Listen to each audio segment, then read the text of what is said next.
আসসালামু আলাইকুম। মিরাজ হোসেন গাজী লাইভে আপনাদের সকলকে স্বাগত জানাচ্ছি।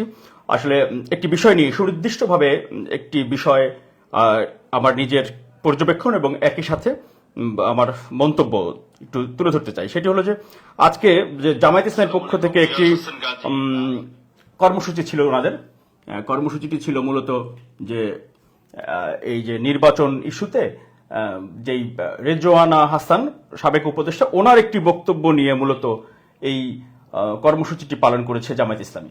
এখন সেখানে একটি স্লোগান, যেই স্লোগানটি আসলে আমি একজন নাগরিক হিসেবে মনে করি এখানে এই স্লোগানটি আমার কাছে খুবই বেমানান মনে হয়েছে এবং আপত্তিকর, অগ্রহণযোগ্য মনে হয়েছে। আর যদি সেটি গ্রহণযোগ্য হয় তাহলে নাগরিক হিসেবে সেটি নিয়ে মন্তব্য আছে। সেটি হলো যে একটু খেয়াল করবেন, যেই ভোটের জন্য, যেই ভোটের অধিকারের জন্য এত কিছু, যেই ভোটাধিকার এবং স্বচ্ছ নিরপেক্ষ সুষ্ঠু ভোটের জন্য এত সংগ্রাম আন্দোলন, এত কিছু, যেই ভোটাধিকার হরণ করার জন্য শেখ হাসিনাকে আমরা ফ্যাসিস্ট বলে তাকে দেশ থেকে তাড়িয়ে দিলাম, আওয়ামী লীগের মতো একটি দলকে আমরা কি বলে বাংলাদেশ থেকে দৃশ্যত নাই করে দিলাম, সেই জায়গায় ভোট, সেই ভোট নিয়ে জামায়াত ইসলামী এবং আজকে জামায়াত ইসলাম যে কর্মসূচি ছিল সেখানে তারেক রহমানকে সরাসরি বলা হচ্ছিল,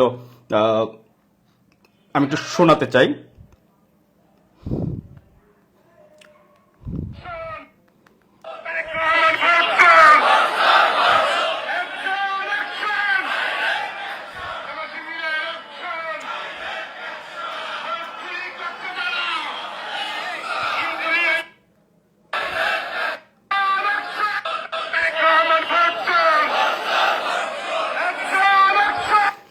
আমি একজন নাগরিক হিসেবে যেটা বলতে চাই সেটা হলো যে তারেক রহমানকে জামাত ইসলামের পক্ষ থেকে খাম্বা, তারপরে হলো কি খুনি, ডাকাত, চোর, ধর্ষক, যা তা বলছেন, যা তা বলেন, আরো যা কিছু বলেন, যা কিছু বলেন জামাত ইসলাম তারেক রহমান সাহেব যা বলেন বলেন, একেবারে যত মুখে যত বাজে গালিগালাজ আছে সব দেন।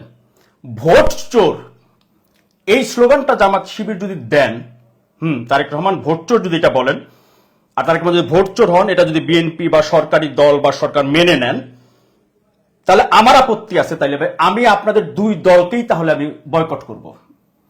যদি ভোট চোর এই 26-এর নির্বাচন যদি ভোট চোর তকমা কাউকে দেওয়া হয়, ভোট চোর যদি বলেন, আবারও বলি, তারেক রহমানকে ভোট চোর যদি জামায়াত ইসলামের পক্ষ থেকে বলা হয় আর বিএনপি যদি সেইটার কোনো প্রতিবাদ প্রতিক্রিয়া না দেয়, তাহলে বিএনপি বা তারেক রহমান ভোট চোর এটা যদি হয়, তাহলে এই যে এই জামাত ইসলামের এই প্রোগ্রামের নিচে কমেন্টে দেখলাম আওয়ামী লীগের লোকজন বলতেছে যে তাহলে তো শেখ হাসিনা এখন ঠিক আছেন। গতকাল দেখলাম জামায়াত ইসলামের সেক্রেটারি জেনারেল উনি বলতেছিলেন যে কি ওই যে সংবিধানের কথা বললে তো তাহলে এই নির্বাচন অবৈধ, আপনার প্রধানমন্ত্রী অবৈধ, আপনার সবকিছু অবৈধ, তাহলে তো শেখ হাসিনা এখনো প্রধানমন্ত্রী, শেখ হাসিনা এখনো প্রধানমন্ত্রী, এটা বলতেছেন জামাতের সেক্রেটারি জেনারেল। গতকাল বক্তব্য শুনলাম, আজকে আবার এটা বলতেছেন। সমালোচনা করা যাবে, অনেক কিছু সমালোচনা করতে পারবেন আপনি, রাজনৈতিক ভাষা হবে, সমালোচনা হবে, প্রতিবাদ হবে, বিক্ষোভ হবে, কিন্তু কিছু কিছু শব্দ, কিছু কিছু বাক্য এটা যে কোন দিকে নিয়ে যায়। এখন আমার মাথার মধ্যে যে তারেক রহমান ভোট চোর আপনারা বলতেছেন, আর বিএনপি যদি এটা কোনো রিয়াকশন না দেয়, তাহলে আমার মাথার মধ্যে মনে তাহলে কি তারেক রহমান ভোট চোর, তাহলে আমি কেন শেখ হাসিনাকে কেন এই ভোটাধিকার হরণ করার জন্য কেন অপবাদ দেব? কেন বেগম খালেদা জিয়া এই ভোটের অধিকার নিশ্চিত করার জন্য বছরের পর বছর সংগ্রাম করে গেলেন, 2008 সালে ক্ষমতা নিলেন না, 14 সালে তিনি নির্বাচনে গেলেন না, আপোষ করলেন না, 18 সালে নির্বাচনে গিয়ে প্রমাণ করলেন যে নির্বাচনে কি হয়, তখন তো রাতের ভোট হয়ে গেল, 24-এ নির্বাচনে গেলেন না বলেই তো এই গণঅভ্যুত্থান।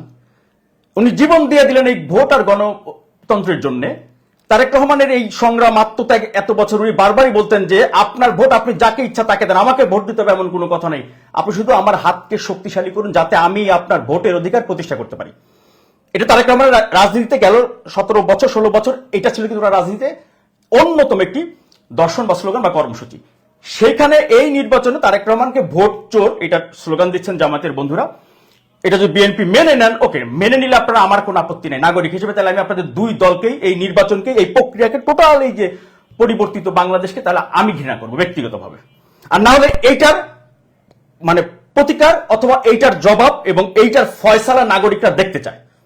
আপনার রাজনীতিভাবে আপনার দাওয়াত খাবেন একজন আরেকজনের বাসায়, হ্যাঁ, নিজেরা ঠিকই ভাগ বটরা করে সবকিছু চালাবেন। জামাত ইসলামী কি বিএনপির কাছ থেকে ভাগ বটরা করে আদায় করে নেন নাই? আপনারা অনেক কিছু কি নেন নাই? এই যে নির্বাচনের সময় যে চিল্লাচিল্লি, মিথ্যাচার, অপপ্রচার, দুই শীর্ষ নেতা যেভাবে বাকবিতণ্ডা জড়ালেন, ঝগড়ায় জড়ালেন, এটা অনেকেই না জানে, মিরাজ হোসেন তো জানে এই চিল্লাচিল্লির কি অর্থ বা কি আপনাদের কি ছিল উদ্দেশ্য, তাই না? বিএনপিকে রীতিমতো জিম্মি করে আপনাকে আপনাদের ব্যক্তিগত রাজনৈতিক উদ্দেশ্য হাসিল করেন নাই, আপনাদের স্বার্থ কি উদ্ধার করেন নাই, আপনাদের রিকোয়ারমেন্ট গুলা কি মানায় আপনারা মেনে আদায় করে নেন নাই, নিছেন তো।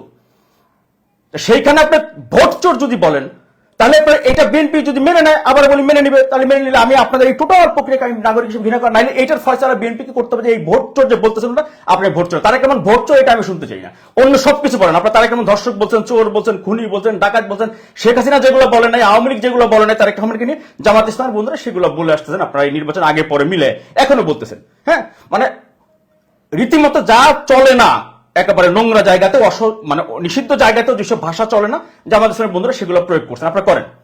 আবার আপনাদের কাছে কিছু বলা যাবে না আপনাদেরকে, আপনারা সব বলতেছেন, আবার একই সাথে বলতেছেন যে কি বলে সমালোচনা আপনাদের স্বাধীনতা, সমালোচনা আপনাদের স্বাধীনতা, তাই তো?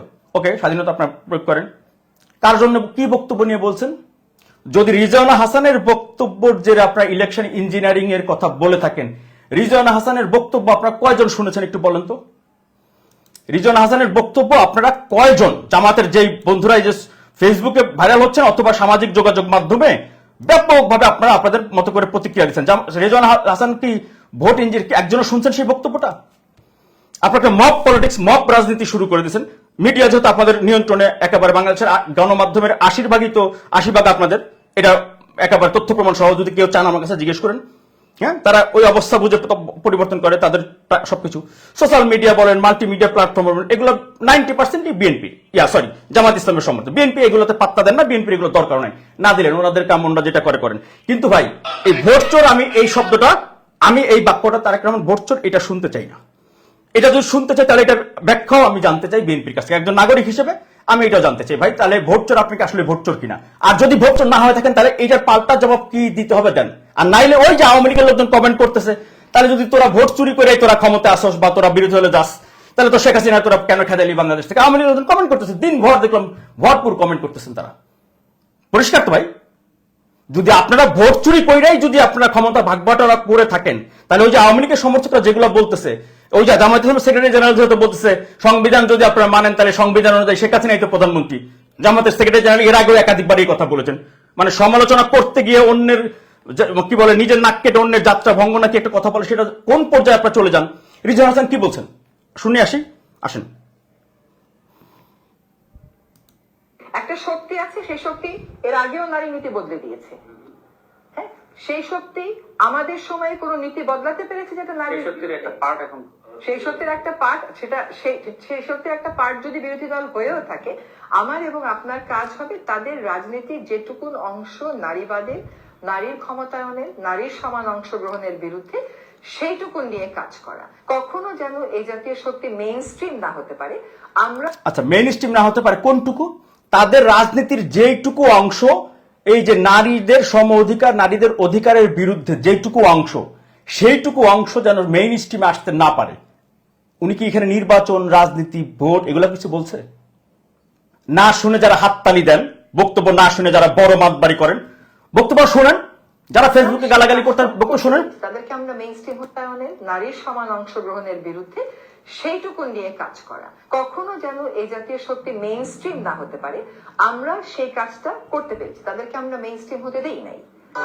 আমার এবং আপনার কাজ হবে তাদের রাজনীতির যেটুকুন অংশ নারীবাদের, নারীর ক্ষমতায়নের, নারীর সমান অংশগ্রহণের বিরুদ্ধে, সেইটুকুন নিয়ে কাজ করা। কখনো যেন এই জাতীয় শক্তি মেইন স্ট্রিম না হতে পারে, হয়েও থাকে। আমার এবং আপনার শক্তির একটা পার্ট, এখন সেই শক্তির একটা পার্ট, সেটা সেই শক্তির একটা পার্ট যদি বিরোধী দল হয়েও থাকে, আমার এবং আপনার কাজ হবে তাদের রাজনীতির যেটুকুন শক্তি। একটু মনোযোগ শুনেন, আপনি গালাগালি করতে পারবেন অনেক, হ্যাঁ আপনি গালাগালি দিনভর করতে পারবেন, করেন, নো প্রবলেম, দিনভর গালাগালি করেন, কিন্তু আপনারা বিবেক সবারই তো আছে। আপনার নেতা একটা কিছু বলছে সেটা আপনি তাল দিবেন, আপনার নিজের বিবেক কান চোখ তো আছেন, আছে তো? গালাগালি করেন, মেজাজ যে গালাগালি করলে কিছু হয় না জানে। আর ফেসবুকে এই গালাগালির কালচারটা তৈরি করছে জামাত শিবিরের লোকজন এই 24-এর গণঅভ্যুত্থানের পরে। এটা আওয়ামী লীগের কোনোদিনও, আওয়ামী লীগের বিরুদ্ধে, শেখ হাসিনার বিরুদ্ধে 5 আগস্টের পরে আমি গণভবনের সামনে দাঁড়ায় পিটিসি দিয়ে ওই বেগম খালেদা জিয়ার বাড়ি উচ্ছেদের সেই ঘটনা ফার্স্ট রিপোর্ট তো আমি করেছি। গণভবনের সামনে দাঁড়ায় বলছি যে শেখ হাসিনা পালাই গেছে, একসময় এই বাসায় বৈশা খালেদা জিয়ার ওই কান্না দেখছে আর এই বাসার থেকে পলাই গেছে, এগুলো বলছি। আওয়ামী লীগ কেউ কিন্তু গালাগালি করে নাই, কোনো সমর্থক না। আওয়ামী লীগের তারা ভিন্ন যুক্তি দেখাইতে চাইছে। আর জামাতের বিরুদ্ধে নিউজ করা লাগে না। আমি দেখছি তো 2025 সালের 19 জুলাই পর্যন্ত আগে দেখছি আমি একদিনও জামাতের নাম মুখে নিয়ে নেই। বিএনপি তারেক রহমানের নিউজ করলে, টেলিভিশনের নিউজ শেয়ার দিলেও জামাতের লোকজন সাংবাদিকদেরকে গালাগালি করে। এটা কালচার তারা তৈরি করছে, খালি একেবারে যে কোনো জায়গায় এটা সবাই জানে। ফেসবুকে গালাগালি মানে জনমত না, বাকি নয়। তাহলে তোমরা 300 আসনই তোমরা পাইতা, যদি তোমাকে এত জনপ্রিয়তা এত বাহাদুরি থাকতো। তোমরা 20টা আসনও পাইতা না, দয়া ভিক্ষা করে বিএনপিকে মানে কিসের মধ্যে নিয়ে পাইছো এই জন্য।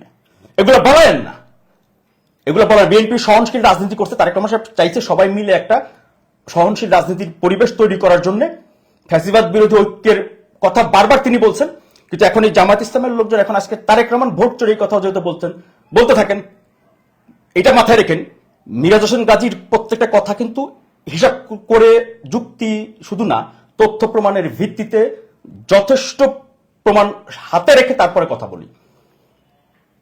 এটা অন্যরা বলবে না, অনেকের মস্তিষ্কের মধ্যে এটা না। আর সাংবাদিক তো বেশিরভাগই এখন জামাত ইসলামের বন্ধুদের, এটা আপনাদের অর্জন, এটা দোষ না কারো। কারণ শেখ হাসিনা বা আওয়ামী লীগের বিরুদ্ধে সবাই মনে করতে এরা সবাই মনে হয় বিএনপি। সাংবাদিকদের মধ্যে যারা বা আছে পেশাদার সবাই, প্রত্যেকেই তো কোনো না কোনো মতাদর্শের থাকে, তো সবাই তো মত আছে, ভোট দেয় না, ভোট তো দেয়। তো বিএনপি মনে করতেন যে আওয়ামী লীগের সময় যে যত লোকজন আছে আওয়ামী লীগের বাইরে সবাই ওনাদের 1%ও নাই, বিএনপির সাংবাদিক 1%ও নাই, ওনারা সেইটা তৈরি করতে পারে নাই। হ্যাঁ, এটা বিএনপি স্বীকার করে অনেকেই। যাদেরকে দেখছেন এরা বেশিরভাগ মানে আমার টেলিভিশনে 10 জন রিপোর্টিং এ আছেন কিনা যারা জাতীয়তাবাদী মতাদর্শের, বাকি সবই জামাতের। অবাক হওয়ার কিছু নাই, এগুলো আমি অনেকদিন কথা বলতেছি, একটু একটু করে বলি। প্রকাশ্যে বলতে নিজেরও লজ্জা লাগে, বিবেকে বাজে। 25 ডিসেম্বর 2025 তারেক রহমান দেশে আসার আগের 1-2 মাসের বাস্তবতা স্ক্যান করে যদি আপনি রাখতেন বা চিন্তা করেন বা ফ্ল্যাশব্যাকে যাওয়া যায়, তাহলে আপনারা হিসাব খুঁজে পাবেন। ভাই, আমি তো একটা টেলিভিশনে তো চাকরি করি, তাই না? আমি তো অন্তত পক্ষে আমার নিজের ঘরের খবর তো আমি তো অন্তত পক্ষে জানি তো। এটা বাস্তবতা, এটা জামাত ইসলামের এটা অর্জন, আমি তাদেরকে দোষ দিই না।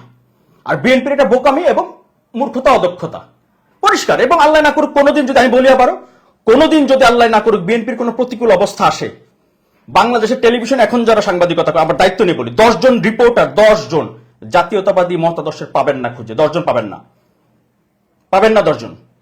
আমি দায়িত্ব নিয়ে বলতেছি, 10 জন পাবেন না। যাদেরকে আপনারা বিএনপি মনে করছেন, এরা বিএনপি, এরা হচ্ছে আওয়ামী লীগের সময় আওয়ামী বিরোধী ছিল। আওয়ামী বিরোধী মানে বিএনপি না। জামায়াত ইসলামী তাদের পলিটিক্সে, তাদের একাডেমিক পলিটিক্সটা হচ্ছে একাডেমিক পলিটিক্স, সিলেবাসের মতো তাদের হচ্ছে তৈরি করা, তাদের হচ্ছে লোকজনকে সেইভাবে করে দায়িত্ব নিয়ে গাইড করে তৈরি করে, এটি ওনাদের পলিটিক্যাল দর্শন। এটা পজিটিভলি আমি দেখি। হ্যাঁ, ওই ব্যক্তিরা হয়তো গুপ্ত বা সুপ্ত বা অবস্থান পরিবর্তন করা বা প্রকাশ্যে তাদের পরিচয় দেয় না, এটা অপরাধ হইতে পারে তাদের, নৈতিকভাবে তারা অপরাধী নৈতিকতা জায়গা থেকে। কিন্তু জামায়াত ইসলাম এটা সফল, তারা রাজনৈতিকভাবে তো চেষ্টাই করবে যে বাংলাদেশের সব মিডিয়ায় তাদের লোকজন থাকবে। আবার বলি, কোনো দল করা কিন্তু অপরাধ না। জামায়াত ইসলাম করবে, আওয়ামী লীগ করবে, বিএনপি করবেন, সবাই তো আমরা কোনো না কোনো মার্কায় ভোট দেই। কিন্তু পেশাদার কিনা আপনি, পেশাদারিত্বের জায়গায় আপনার কতটুকু পেশার প্রতি আপনি শ্রদ্ধাশীল, এটা হলো ব্যাপার। এটা হচ্ছে মূল জায়গা। এখন এই যে রিজওয়ান হাসানের যে কথাটি উনি বলছেন কি, নারীদের ইস্যুতে এই বিরোধী দল যদি হয়েও থাকে, সেইখানে তাদের রাজনীতির যে অংশটি, এই যে নারী বিদ্বেষী যে অংশটি, ওইটার বিরোধিতা করা আমাদের আপনাদের সবার দায়িত্ব। এবং ওইটাকে মেইন স্ট্রিম আসতে, ওই রাজনীতিটাকে, নারী বিদ্বেষী রাজনীতিটাকে মেইন স্ট্রিম আসতে দেন উনি। এটা হলো পরিষ্কারভাবে এখানে বলছেন। জামাতের বন্ধুরা আপনারা শুনে নিয়েন বারবার, কিন্তু এটাকে দাঁড় করা দিলেন, এটা ওকে দেন, তারপর সেটা আপনাদের ব্যাপার। যেটা আমি যে বাক্যটা দিয়ে শুরু করছিলাম সেটা দিয়ে আবার শেষ করি।